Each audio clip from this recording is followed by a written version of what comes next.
Bueno, pues vamos a continuar con la segunda parte del curso, ¿no? Vamos a abordar ahora el lado de la oferta eh, para finalmente pues tener un modelo de oferta y demanda agregadas, ¿no? Eh, y entender, pues, al menos en una economía cerrada, el funcionamiento de la macroeconomía, ¿no? En este contexto. Eh, Bueno, en esta segunda parte del curso, como les comentaba, pues vamos a estudiar el lado de la oferta, ¿sí?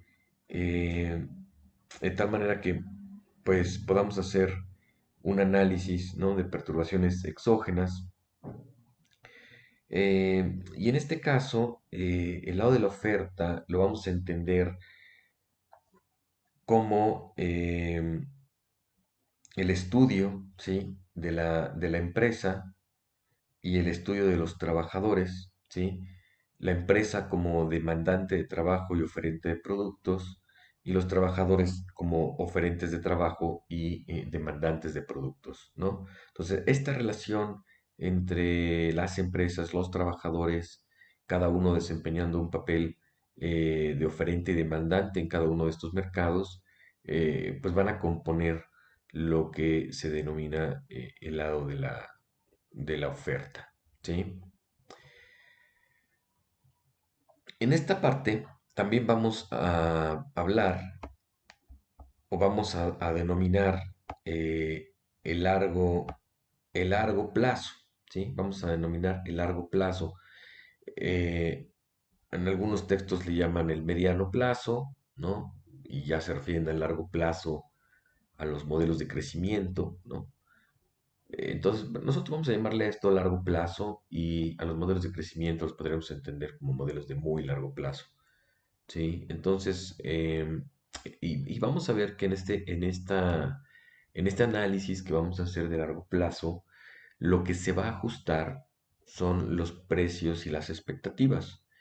Si ustedes observan el análisis que se realizó eh, cuando hicimos el ISLM, el IS, perdón, el IS y RM, ¿no? RM, lo que se ajustaba eran las cantidades, ¿no? Las cantidades y la tasa de interés. Entonces, eso es un análisis de corto plazo, ¿no? El análisis de variación en las cantidades y variación en la tasa de interés es un análisis de corto plazo. El análisis de largo plazo se refiere al ajuste de precios y expectativas, ¿no? A esto nos referimos. Vamos después a hablar de la condición de equilibrio de largo plazo, ¿sí? Es un concepto distinto, ¿no? Uno es el largo plazo, donde vamos a hablar de precios y expectativas, y otra cuestión es el equilibrio en el largo plazo, ¿sí? Lo vamos analizando. Entonces, por ejemplo, aquí lo hago de esta manera esquemática, ¿no? Donde, digamos, el corto plazo, todo lo que hemos analizado en la primera parte del curso, eh, le podemos llamar el periodo T, es el corto plazo, ¿sí? Donde la inflación permanece constante. Eh, Se analizó el mercado de bienes, ¿no? IS y la regla monetaria, RM. El ajuste, como les decía, se dio vía cantidades y aquí obtuvimos la ecuación de demanda, ¿sí? La demanda agregada. Y ahora vamos a pasar a este análisis, ¿no? Al periodo T+1 o a largo plazo. Eh, Como les comentaba, aquí en este periodo se ajusta la inflación y las expectativas, ¿sí? Una característica que vamos a analizar es que los mercados funcionan en esquemas de competencia imperfecta, ¿sí? ¿Qué quiere decir competencia imperfecta?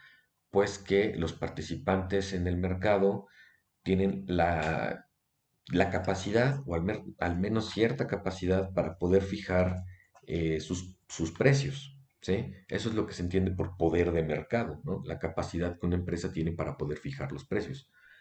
Eh, entonces vamos a hablar en ese contexto de un mercado de trabajo de competencia imperfecta, ¿sí? Eh, en contraposición al modelo de competencia perfecta de mercado de trabajo que seguramente se revisó en Macro 1, ¿sí? En Macro 1 se revisa el modelo clásico y ahí está el mercado de trabajo, competencia perfecta y el modelo ISLM. Eh, Se analiza entonces el comportamiento de las empresas y de los trabajadores organizados en sindicatos. Vamos a asumir este comportamiento de los trabajadores, es que todos ellos están organizados en un único sindicato, ¿no? En modelos más, eh, pues un poco más detallados, se puede asumir que existen, digamos, varios sectores de la economía. Aquí estamos agregando, ¿no? Toda la economía, pero se puede pensar que un modelo que tenga el sector I, el sector J, el sector K, etcétera. Entonces aquí los trabajadores, digamos, están en un solo gremio sindical, ¿sí?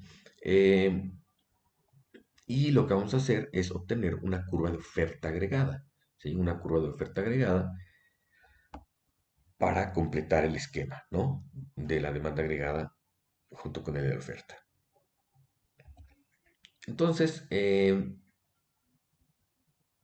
como les comentaba, vamos a analizar un modelo de competencia imperfecta donde los participantes pues tienen la capacidad de fijar su precio, ¿no? Las empresas cuentan con un poder de mercado, ¿sí? Eh, y deciden, ¿no? En cuánto incrementar sus precios, ¿no? Es decir, la tasa de crecimiento de los precios. Ok. Y por otro lado, los trabajadores fijan la tasa de crecimiento de su salario nominal, ¿sí? Ambos presentan restricciones, es decir, la empresa puede decidir el margen en que va a incrementar sus precios de un periodo a otro, ¿no?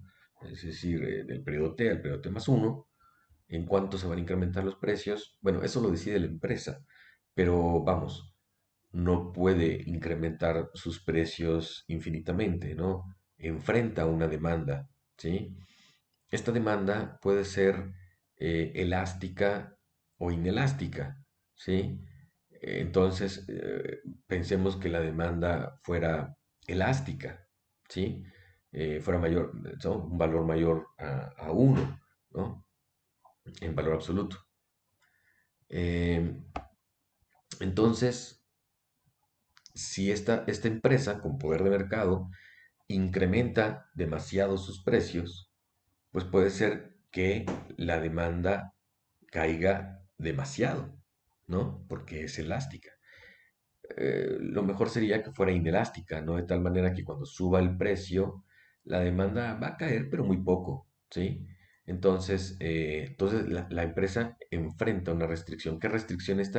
El tipo de demanda que enfrenta, ¿sí? Por otro lado, los trabajadores pueden fijar la tasa de crecimiento de su salario nominal, sin embargo, también enfrentan una restricción. Si ellos fijan una tasa de salario nominal demasiado alta, ¿sí? Las empresas probablemente contraten menos personas porque no van a poder pagar esa tasa salarial, ¿sí? Entonces, la demanda de trabajo está determinada por las empresas, ¿no? Tienen esta restricción. Los sindicatos, los fijadores de salarios tienen esta restricción. Eh, Déjenme ver si por aquí no, enfrentan esta restricción. Eh, Repito, ¿no? Si se fijara una tasa de salario muy alta, ¿sí? Las empresas no podrían contratar a un gran número de trabajadores, ¿no? Por lo cual, pues, digamos, el sindicato tiene dos objetivos, ¿no? Maximizar el salario de sus trabajadores y maximizar también de los puestos de trabajo. Pero los puestos de trabajo no están determinados por el sindicato, sino por la empresa, ¿no? Entonces, si el sindicato fija un precio, un salario muy alto, la empresa va a contratar pocos trabajadores. Entonces, quizás eso no sea tan bueno para el sindicato, ¿no? Tener pocos trabajadores y muchos trabajadores desempleados, ¿no? Entonces, em, se entiende, ¿no? Es que si fija un salario no tan alto, un poco más bajo, pues quizás también pueda maximizar el número de trabajadores que puede contratar la empresa, ¿sí? Entonces, los dos, la empresa y los trabajadores, presentan restricciones, ¿sí? Em, bueno, en un mercado de competencia imperfecta, pues siempre existe desempleo involuntario, ¿sí? Como habrán revisado en Macro 1, el desempleo voluntario, que solamente es estudiado o sea, el modelo clásico, ¿no? El primer modelo macro, digamos, formalmente desarrollado, fue el modelo clásico. Eh, y en este modelo clásico, digamos, solamente puede explicar, o su capacidad teórica solamente es capaz de explicar desempleo voluntario, ¿sí? Es decir, no existe la posibilidad de que alguien desee trabajar, pero no encuentre empleo, ¿sí? El análisis clásico o el neoclásico, bueno, sí, lo que se conoce como el modelo macroeconómico clásico, ¿sí? eh, no tiene estos alcances, ¿sí? Eh, Sin embargo, con la aparición de la teoría general de John Maynard Keynes, el análisis teórico es capaz de explicar el fenómeno de desempleo involuntario, ¿no? Que es la situación en la que una persona está deseosa de trabajar al salario vigente o quizás a un salario menor que el vigente, pero está dispuesta a trabajar, pero simple y sencillamente no encuentra empleo, ¿sí? Entonces, esa es la diferencia, ¿sí? Que aquí solamente la estamos mencionando, eh, de desempleo voluntario e involuntario, ¿sí?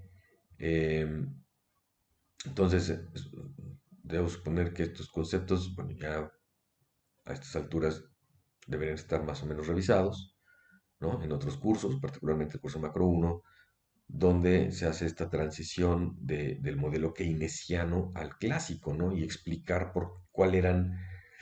digamos, cuáles eran las inconformidades de Keynes respecto al modelo clásico, que es el que critica en su teoría general. Entonces, digamos, ¿no? Para hacerlo simple, el desempleo voluntario es aquella persona que, dado el salario vigente, decide no trabajar, ¿no? ¿Por qué? Porque pues no le conviene, ¿sí? Por ejemplo, a ver, para que se entienda un poco esto, hay muchas personas que son desempleadas voluntarias, ¿sí? Por ejemplo, en si legalmente una persona ya tiene digamos, legalmente ya no necesita de un tutor, ¿no? Ya tiene la capacidad legal para poder trabajar, ¿sí? Eh, pero si decide no trabajar y mejor dedicarse a la escuela, a estudiar, pues es desempleo voluntario, ¿sí? Porque legalmente ya puede trabajar, ya no necesita el permiso de un tutor para poder trabajar. Él ya podría incorporarse al mercado de trabajo, él o ella, ¿no? Pero decide, pues, estudiar, ¿no? Hacer una maestría, ¿no? Dedicarse a otras cosas. Entonces, eso es un desempleo voluntario, ¿no? Voluntariamente el individuo prefiere hacer otras cosas que incorporarse al mercado de trabajo, ¿sí? Entonces, esa es la situación, ¿no? La otra situación, el desempleo involuntario, es cuando, bueno, una vez ya me quiero incorporar al mercado de trabajo, al salario que esté vigente o incluso a uno menor, pero simple y sencillamente no se encuentra trabajo, ¿sí? Entonces, claro, en competencia imperfecta, pues siempre va a haber desempleo involuntario, porque el nivel de empleo que se alcanza en un mercado de competencia imperfecta, pues evidentemente es menor que en un mercado de competencia perfecta, simplemente porque un monopolista, ¿no? Produce siempre menos que en la situación de competencia perfecta, ¿no? Y produce menos y a un precio mayor, ¿no? Eso son temas de micro, pero bueno, que están aquí presentes también en los temas de macroeconomía para entender estas relaciones, ¿sí? Bueno, vamos a iniciar con la determinación de los salarios, ¿sí? Es decir, ¿quién determina los salarios? Los trabajadores, ¿sí? Y lo que vamos a hacer es cómo determinan estos salarios, cómo determinan estos salarios. Para esto, bueno, vamos a partir de algunos supuestos. Como ya había mencionado, los trabajadores están organizados en sindicatos, lo que les permite un cierto poder de negociación para poder determinar tasa de crecimiento. En cada periodo la tasa de crecimiento de los precios es determinado por las empresas, ¿sí? Entonces, digamos, en- durante el periodo T, ¿no? Vamos a regresar un poco para aquí, ¿no? Digamos, durante el periodo T, ellos fijan sus precios. Cuando inicia el periodo, esos precios quedan vigentes todo el periodo hasta el inicio del periodo T más uno. Ujú.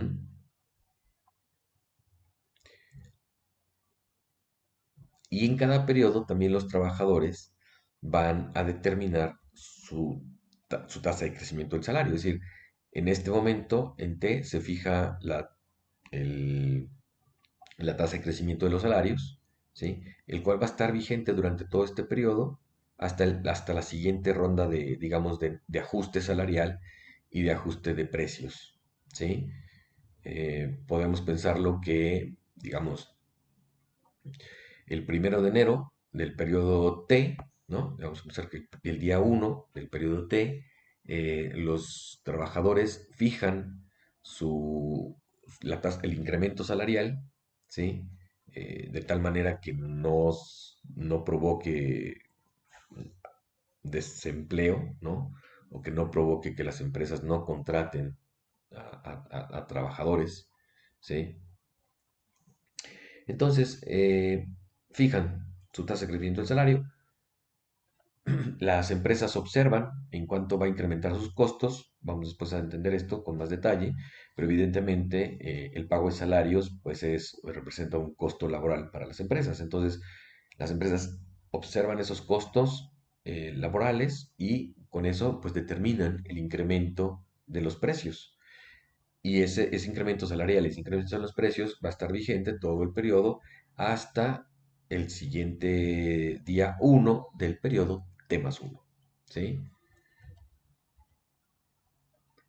Y pues evidentemente esto va a determinar el nivel del salario real y por lo tanto también la tasa de crecimiento del salario real. ¿Sí? Es decir, en cuánto crece, ¿sí?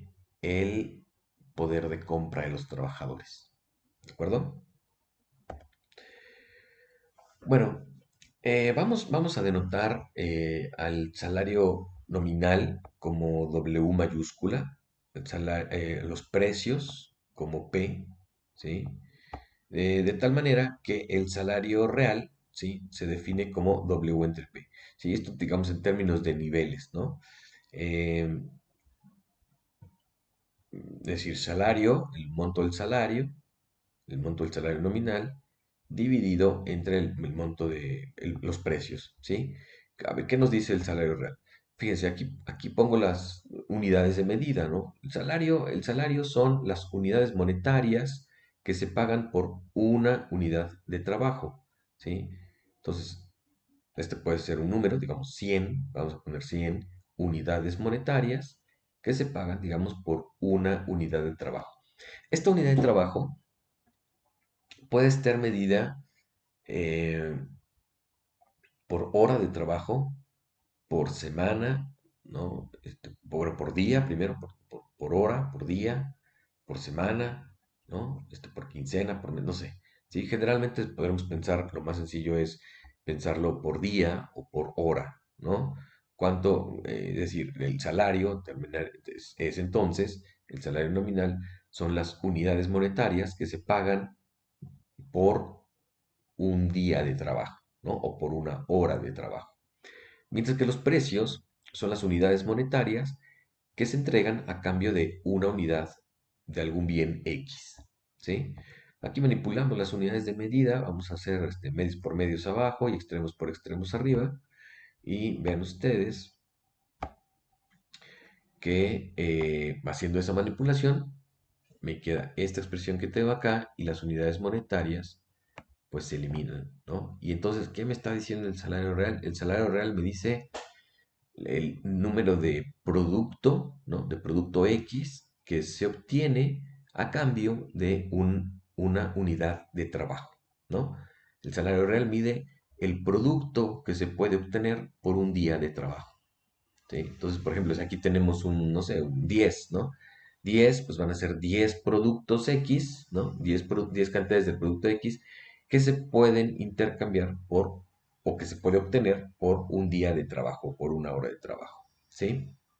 Entonces, eh, bueno, aquí está simplemente lo que les comentaba, la hora de trabajo, ¿cómo se puede medir? Exactamente. Bueno, vamos a considerar, aquí vamos a hacer un poco de manipulación algebraica, simplemente vamos a considerar que estas variables, el salario nominal y los precios, pues cambian a través del tiempo, ¿no? Evidentemente van cambiando a lo largo del tiempo, eh, por lo que podemos denotarlas eh, de esta manera, ¿no? Con una T, ¿no? Indicando que el salario es función del tiempo y los precios también son función del tiempo. Si nosotros tomamos logaritmos, ¿no? De esta expresión y aplicamos sus propiedades, pues me va a quedar el logaritmo de W menos el logaritmo de PT, ¿sí? Esta ecuación la podemos rezagar un periodo y me va a quedar el logaritmo de los salarios en el periodo anterior, el logaritmo de los precios en el periodo anterior y pues simplemente restando, ¿no? Hacemos una resta, esto menos esto, aquí está, ¿no? Me va a quedar bueno, el logaritmo de WT, aquí está, menos el logaritmo de WT menos uno, me va a quedar menos logaritmo de PT, menos, con el menos de acá me va a dar más, logaritmo de PT menos uno, factorizo el menos, ¿no? Y vean ustedes que me queda este con signo menos, aquí está, y este con signo más, ¿no? Sí, porque decir este número, ¿no? Menos logaritmo de PT menos logaritmo de pt menos uno, pues menos por menos me va a dar más, ¿correcto?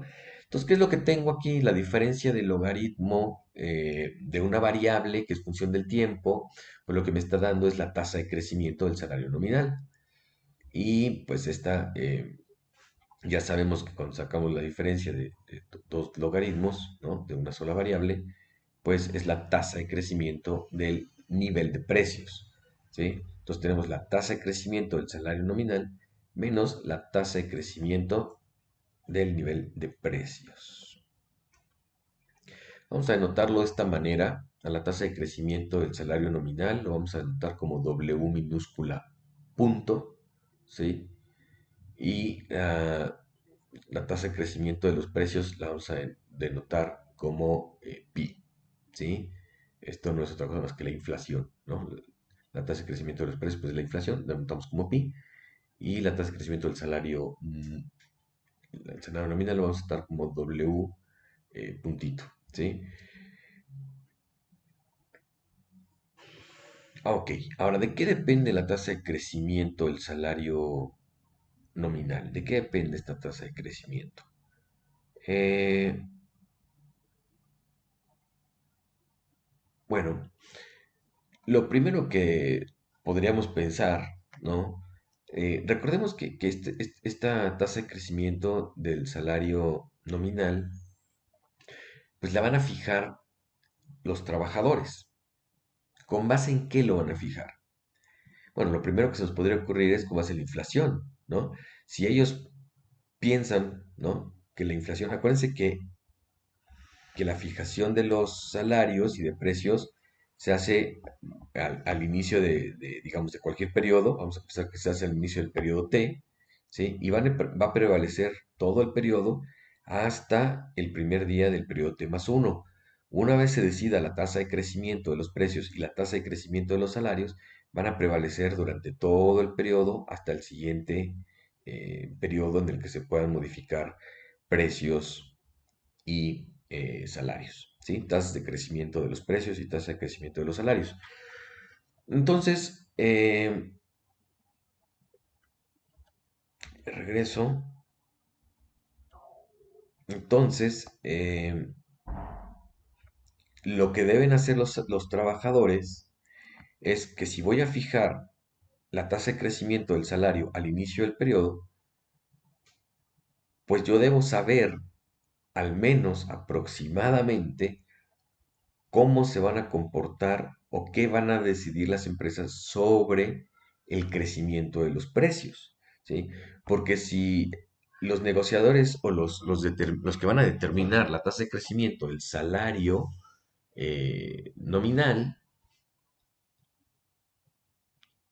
no observan que a lo mejor va a haber una gran inflación, ¿no? Pues el incremento del salario nominal no va a valer de mucho si los precios aumentan demasiado, ¿no? Porque el poder adquisitivo de esas monedas, pues va a perder valor, ¿sí? Evidentemente. Por el contrario, si los trabajadores piensan que la inflación va a ser más o menos constante, ¿no? Y no va a tener grandes incrementos, pues ellos también quizás no sea necesario fijar tasas de crecimiento salarial más allá de lo requerido, ¿sí? Entonces,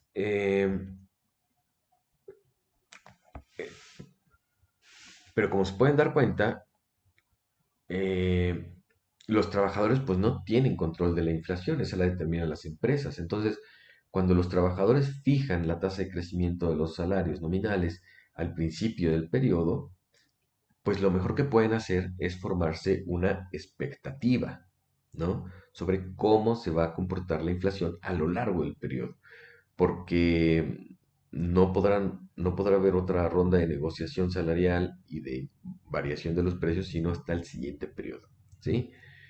Entonces,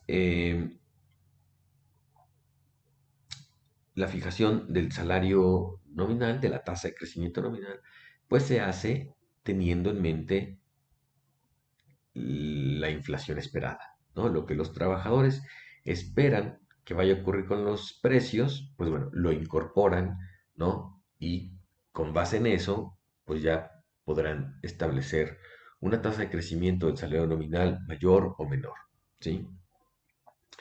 Eh, ¿Qué otros factores, sí? Además del, digamos, del evidente que es el nivel de, bueno, la inflación, ¿no? ¿Qué otros factores pueden afectar en la determinación de la tasa de crecimiento del salario real? Esperado, ¿no? Esperado porque lo estamos calculando con una inflación esperada. Bueno, otro elemento que los trabajadores pueden incorporar, ¿no? Para la determinación de salarios, de tasas de crecimiento de salarios nominales más alta, pues es el nivel de productividad de los trabajadores, ¿no?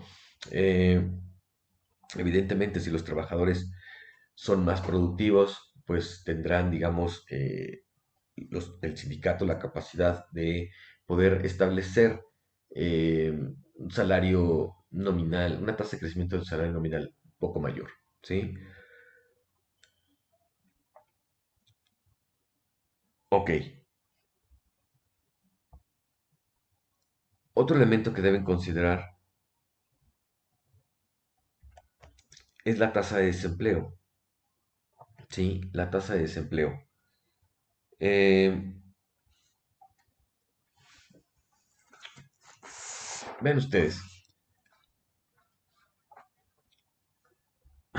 vamos a pensar que existe una alta tasa de desempleo, ¿sí?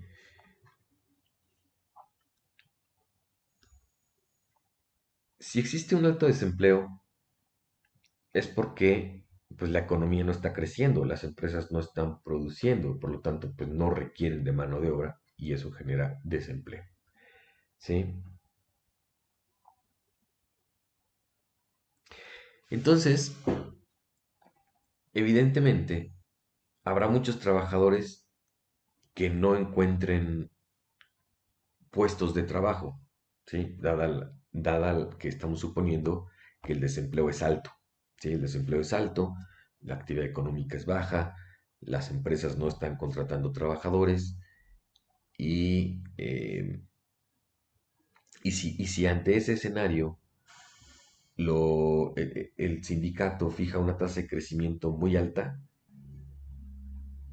pues va a ser una mala estrategia, porque si de por sí las empresas no están contratando trabajadores, ahora con estos incrementos salariales, pues quizás no puedan contratar o van a contratar aún menos trabajadores, ¿no? Entonces, en esta situación, ¿no? En esta situación, como pueden ver, el sindicato que fija el salario, eh, la tasa de crecimiento del salario nominal, pues tendría, digamos, poco margen, ¿no? Para poder incrementar esta tasa del salario. Entonces, ahí está la relación inversa, ¿no? Si hay una U muy alta, la tasa de crecimiento del salario nominal mm, no va a ser, digamos, va a ser menor, va a ser poca, ¿sí? Eh, Y pueden analizarlo del caso contrario, ¿no? Si de repente la economía presenta un impacto positivo en el cual la actividad económica se incrementa la demanda, las empresas empiezan a producir, para producir necesitan contratar más trabajadores, ¿sí? Bueno, pues si vemos que las empresas de por sí están contratando trabajadores porque este, así se los exige la demanda de bienes, pues, el sindicato diga, bueno, pues podemos tener un salario, una tasa de crecimiento mayor, ¿no? Dado que eso no afectará la contratación de trabajadores, porque las empresas de por sí están contratando trabajadores, dado el impacto que tuvo la demanda, ¿no? Entonces vean ustedes que hay una relación, ¿no? Se explica una relación inversa o negativa, ¿sí? Entre la tasa de crecimiento de los salarios y la tasa de desempleo, ¿sí? Eh, Otro elemento que se puede considerar, ¿sí? En la determinación de la tasa de crecimiento del salario es el poder de negociación que tenga el sindicato, ¿no? Es decir, la capacidad de organización que tenga el sindicato, la capacidad que tengan de, de poder justamente fijar, ¿no? La tasa de crecimiento del salario nominal, ¿sí? Eh, Entonces, claro, esto evidentemente a mayor organización, ¿no? A mayor poder de negociación y a mayor organización del sindicato, representado es por un parámetro sigma, no, phi, perdón, esta es la letra Z, este es Z, para y poder entonces este Z va a representar este poder de negociación, ¿no? Entonces, a mayor poder de negociación, pues van a poder fijar una tasa de crecimiento del salario nominal mayor, ¿sí? Bueno, aquí está un poco la explicación de lo que es, ¿no? También sabemos que bajo competencia perfecta el salario real es igual a la productividad marginal del trabajo, ¿no? Es decir, el salario real es esto, ¿no? Es la tasa de crecimiento del salario real. Pues, evidentemente, en competencia perfecta al menos, ¿no? Sería igual a la productividad del trabajo, ¿sí? Aquí, dado que estamos en competencia perfecta, pues podemos agregar otros elementos, pero este debe estar presente, ¿sí? Ok, eso es lo que les explicaba, ¿no? Si el desempleo es alto, los trabajadores no estarán en posibilidades de fijar una tasa de crecimiento salario demasiado alta, ni las empresas de otorgarlo, ¿de acuerdo? Bueno, entonces con todos estos elementos, nosotros podemos escribir la tasa de crecimiento del salario real esperado de esta forma, ¿no? Eh, Aquí la nueva variable, todas las demás ya se explicaron. Aquí la única nueva es esta f, ¿sí? Que no es ninguna función ni nada, simplemente es un parámetro f, que mide la respuesta, ¿sí? Este parámetro f mide la respuesta de la tasa de crecimiento de los salarios nominales ante variaciones en la tasa de desempleo, ¿no? Claro, lo que me está diciendo es cómo cambia W, bueno, W puntito, ¿no? Que es la tasa de crecimiento del salario nominal, cómo cambia W puntito cuando se presenta un cambio en la tasa de desempleo. Ujú. Y eso estará medido por esta letra F. y este signo menos, ¿no? Que fue la argumentación que estuve explicando aquí de por qué hay una relación inversa. Ok. em, ok. Entonces, realmente lo que los trabajadores desean maximizar es la tasa de crecimiento de su salario real, ¿sí? Pero ellos no tienen control sobre la inflación, ¿sí? Lo mejor que pueden hacer, como les comentaba, es generarse una expectativa, ¿no? Formarse la mejor expectativa que puedan sobre el comportamiento de la inflación durante todo el periodo, ¿no? Entonces, es esta situación. Pero además, debemos considerar, digamos, eh, estas variables, ¿sí? Que es la tasa de crecimiento, lo que vamos a obtener es la tasa de crecimiento del salario real esperado neto, ¿sí? Hasta ahorita habíamos analizado la tasa de crecimiento del salario real esperado. ¿Por qué va a ser neto ahora? Bueno, porque miren ustedes, al ingreso que obtienen los trabajadores, el ingreso que obtienen, el ingreso nominal, denotado por W, el ingreso nominal que obtienen los trabajadores, se le resta, ¿no? Una fracción, una proporción que representa el costo de la seguridad social, ¿sí? Digamos, existe una red de seguridad social, ¿no? Que evidentemente pues tiene un costo. Este costo puede ser cubierto ya sea por el gobierno mismo, una parte por el trabajador y otra parte por la empresa, ¿no? Entonces, bueno, como pueden ver, si se incrementa el costo de la seguridad social que tiene que pagar el trabajador, pues su salario nominal se ve reducido en un porcentaje igual a esta variable CSS, ¿sí? Y bueno, eso es con lo que respecta al costo de la seguridad social. Y otro es los impuestos que de por sí se descuentan, ¿no? Eh, Cada vez que se paga un ingreso, un salario, se descuenta también una proporción. Y por otro lado, los precios pues se pueden incrementar, ¿no?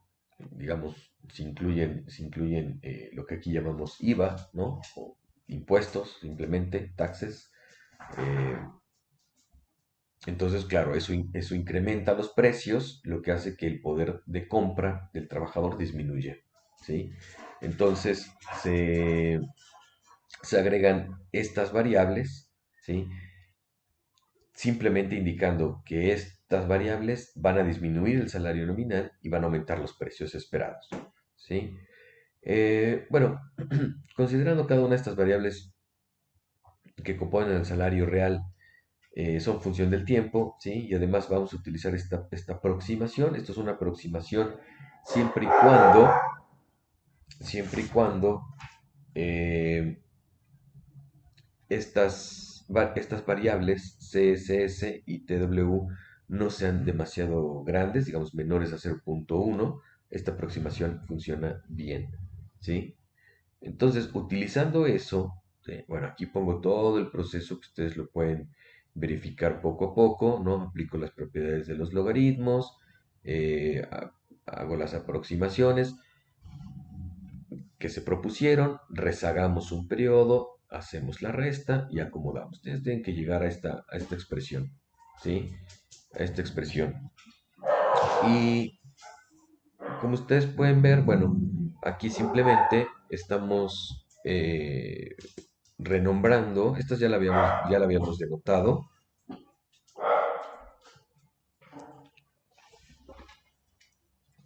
estas variables ya las habíamos denotado, eh, y ahorita lo que estamos haciendo es agregar la notación de estas nuevas variables, ¿no? Como la variación de los costos de la seguridad social, variación en los impuestos al salario y variación en impuestos a los precios, ¿no? Entonces, esto simplemente lo vamos a agregar a la ecuación que ya teníamos, ¿sí? Em, Esto que está aquí, esta expresión que está aquí, es esto que está acá atrás. Y aquí está justamente digamos, la expresión que teníamos anteriormente, esta solita, ¿no? Esta solita. El lado izquierdo ahora se complementa, ¿no? Ahora se complementa porque al salario real, al salario real hay que quitarle impuestos, ¿no? Tanto a los ingresos como a los precios, ¿no? Entonces, esto que está aquí es el lado izquierdo, ¿no? Por eso, vean, todo esto que está aquí es el lado izquierdo de la ecuación que ya mostré, igual a lo que ya teníamos, ¿sí? Entonces paso todo esto, todo lo paso de este lado y agrupo, ¿sí? Todas estas variables que tenemos como nuevas, digamos, junto con esta z que ya teníamos, lo vamos a agrupar todo esto en una variable que vamos a llamar zw, ¿sí? De tal forma que la tasa de crecimiento del salario real esperado, ¿sí? Va a ser igual a ZW más productividad, tasa de crecimiento de la productividad, menos F por U, ¿sí? Y esta ecuación es la tasa de crecimiento del salario real esperado neto, ¿sí? Es decir, ya agregado, ya descontando los impuestos, ¿sí? Por eso. Bueno, ¿cómo se ve esta ecuación? Bueno, pues así como la tenemos escrita, vamos a graficarla, digamos, en el espacio U, tasa de crecimiento del salario real esperado. Entonces, esta variable es como si fuera la y que nos ponen en matemáticas. Esto que está aquí es el intercepto, es este valor de aquí, ¿verdad? F es la pendiente, negativa, hay una relación inversa, y U es la tasa de desempleo, ¿sí? Eh, bueno, aquí simplemente estamos señalando que un incremento en ZW y un incremento en la productividad, pues van a desplazar, dado que están en el intercepto, pues se moverían hacia arriba, desplazando la curva de, de la ecuación de la tasa de crecimiento del salario real esperado, se movería hacia la derecha o hacia arriba, ¿no? Como lo quieran ver. Bueno, básicamente esto es la ecuación de salarios, ¿sí? La ecuación de salarios. eh, ¿Qué estamos diciendo? Bueno, fíjense también que yo puedo tener la ecuación de salario real esperado o si simplemente paso esta pi que está restando, la paso al lado derecho, la paso sumando, me va a quedar la tasa de crecimiento del salario nominal, ¿no? Que va a ser igual a la tasa de crecimiento de los precios, ¿no? La tasa de crecimiento esperada de los precios, ZW que incorpora todas estas variables, ¿sí? El poder de negociación del sindicato, el poder de organización, la variación en los impuestos a los precios, la variación en los impuestos al salario y la variación en los costos de la seguridad social que tienen que pagar los trabajadores. ¿Sí? Todo eso está en ZW. Y esta RO, pues es la tasa de crecimiento de la productividad eh, del, del trabajador o del trabajo. ¿Sí? Y bueno, pues es una recta, no tiene mayor complejidad. Tenemos que conocer su intercepto y su pendiente. ¿De acuerdo? Bueno, entonces, hasta aquí esta sesión. En la siguiente sesión vamos a abordar la fijación de precios. Entonces, hasta aquí esta sesión.